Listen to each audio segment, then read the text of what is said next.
I'm the most brutal, I'm the most mean, I'm the most ruthless there's ever been. I came to eat MCs for lunch, for breakfast, all that. Turki Alalshikh,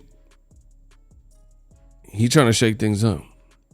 Riyadh season, Crawford Madrimov, and His Excellency Turki Alalshikh, he says that Crawford will eat Eddie Hearn's fighter.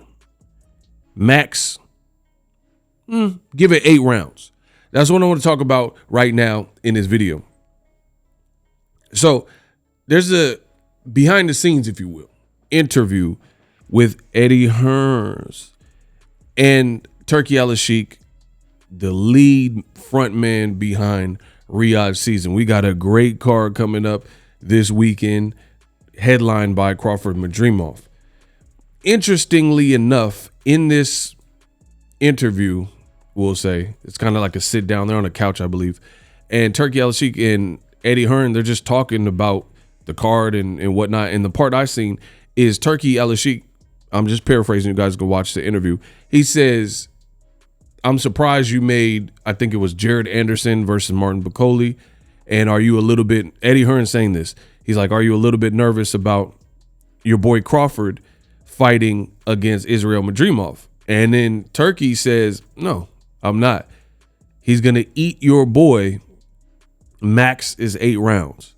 So that's his fight prediction. The interesting thing to me is, I don't know. You guys let me know in the comment section.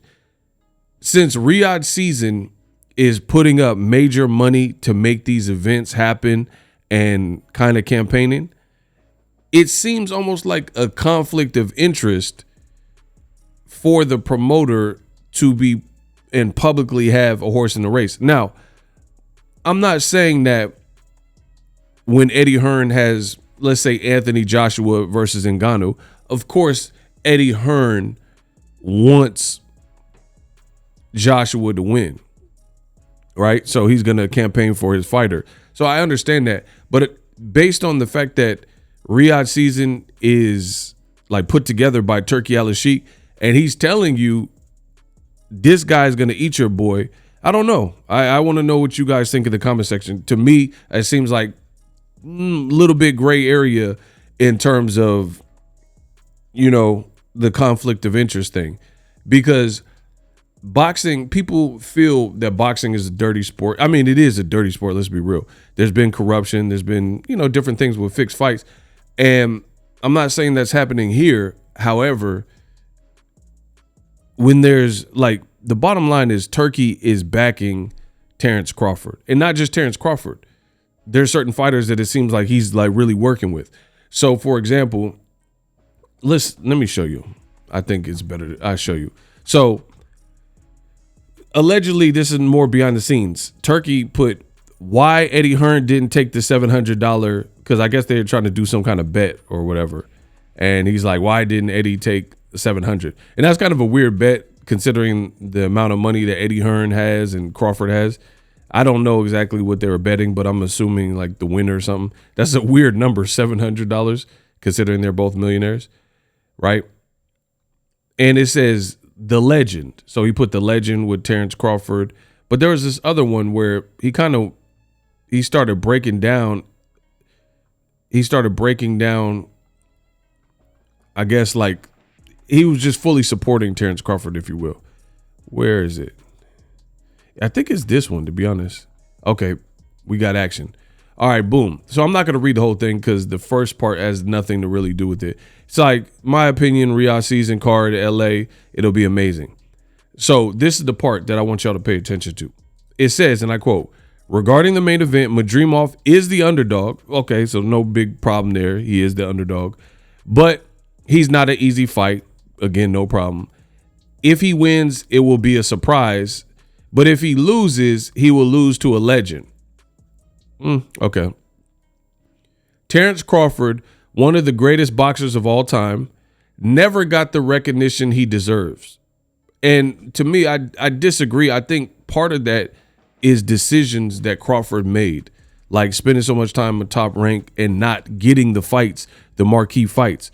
So I strongly believe this. I feel like if Crawford would have made different business decisions, right, he could have got the fights. Like either A, team up with a Turki Alalshikh earlier in his career, or go to PBC or whatever, and then he wouldn't be in the same position. It says if he were elsewhere, he'd have a statue by now and be taught in textbooks. Unfortunately, I showed up late in his career, but I will do my best to secure big fights for him and his legacy. And that's the part that I'm talking about. It sounds like Turki and Riyadh Season are all in on Terence Crawford, which is interesting. And I want to know from you guys in the comment section, is that a conflict of interest where the person putting up all of the money really sounds like they have a horse in the race? Because to me, it sounds like yes.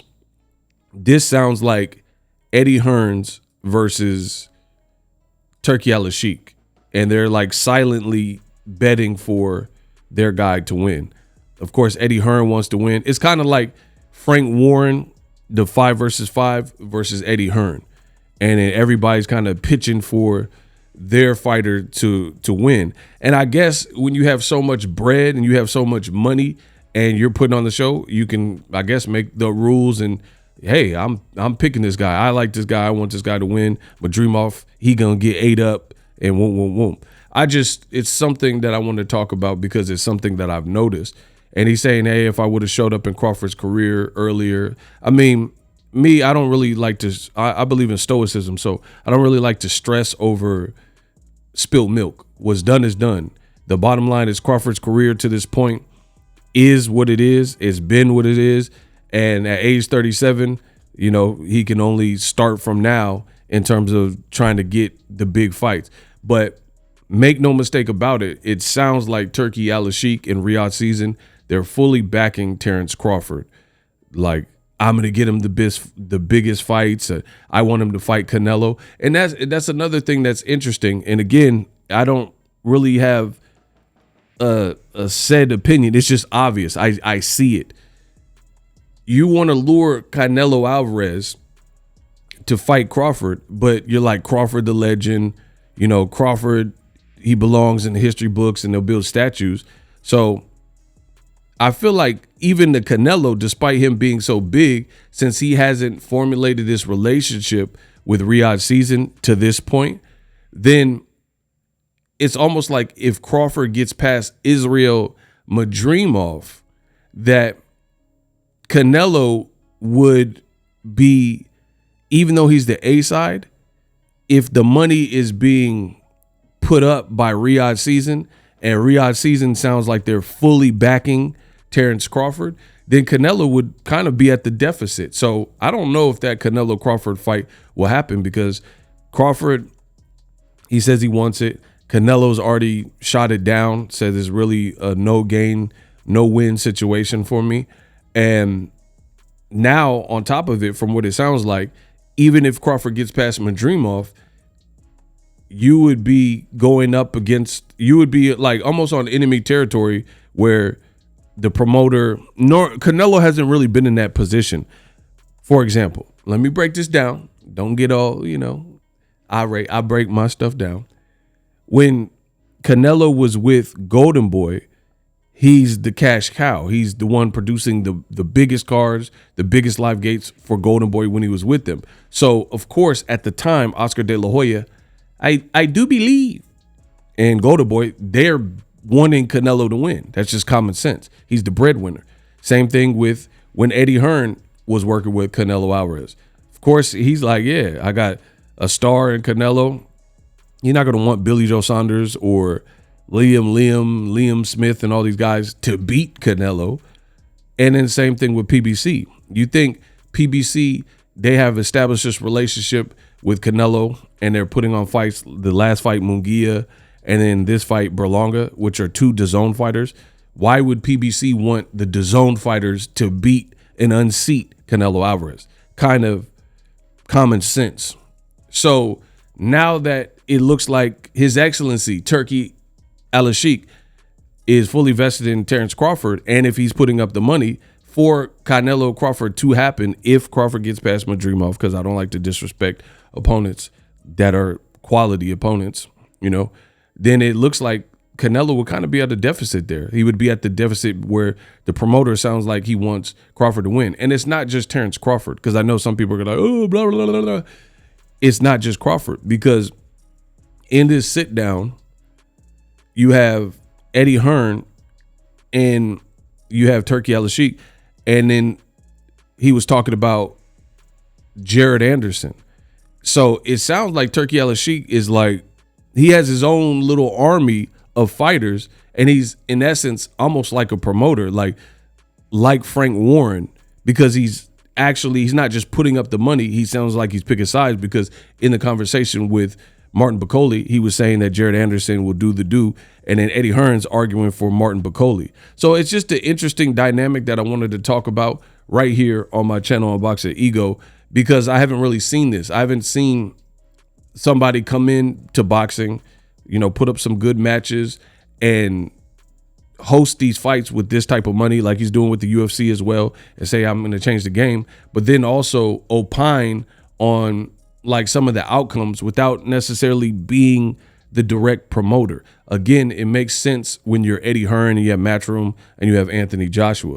Of course, he wants fighters under the Rematch Room banner to succeed. That's just common sense. Or Frank Warren, when he has Tyson Fury, of course he wants Tyson Fury to beat Deontay Wilder, and PBC would want Wilder to beat Tyson Fury. This is common sense. But the thing that makes this unique to me is that I guess Turki Alalshikh's role, I'm not maybe familiar with it, but I thought he was kind of like just an organizer and sponsor, if you will. But that's not the case. And now that we're finding out more, it sounds like he actually has, you know, guys that he's pitching and wants to win, and it's almost like a friendly competition. So I just want to know what you guys think of that. Either way, it's a great card. I'm looking forward to the card. Crawford, Madrimov, they're both in shape. I got an Ego Weight Watchers video, and it's coming soon. Don't miss that, because I'll save it for the video. I don't want to give away too much, but bottom line is Turki Alalshikh says that Crawford is going to smash Madrimov in less than 8 rounds, or 8 max, and he's pulling for Crawford. He's pulling for him hard to get future fights, and he feels there's been an injustice to Crawford in his career. Again, for me, I disagree with that, because I believe in accountability, and I think Crawford, the decisions he's made is why his career is exactly where it's at. And again, you can't cry over spilled milk. What's done is done. You signed up with who you signed up with. Certain situations presented themselves at the times that they did, so you got to just take it from there. But nevertheless, Crawford Madrimov this week, we doing a watch party. Stay tuned.